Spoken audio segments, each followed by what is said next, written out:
ગીર સોમનાથમાં ફાટ્યું આપ મેઘરાજાની ધમાકેદાર ભેટી।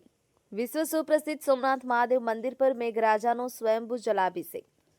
પવિત્ર શ્રાવણ માસમાં મેઘરાજાનો મહાદેવને જળાભિષેકના અદ્ભુત દ્રશ્યો। સોમનાથ મંદિર પરિસરમાં પાણીમાં પસાર થઈ ભાવિક દર્શનો નજરે કરતા પડ્યા। પવિત્ર શ્રાવણ માસ હવે અંતિમ ચરણમાં। વેરાવળ તાલુકાનું પંડવા ગામ બેટમાં ફેરવાયું।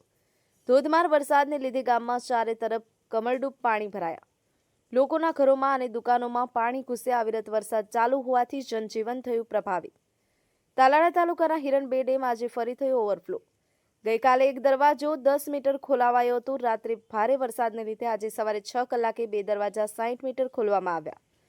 તાલાળાના ઉમરેઠી, માલજી જવા, સેમરવાવ અને વેરાવળના ભેરાડા, મંડોર, ઈશ્વરિયા, ઇન્દ્રોઈ સહિત 11 ગામોને એલર્ટ કરાયા। હજુ પણ ધોધમાર વરસાદ યથાવત।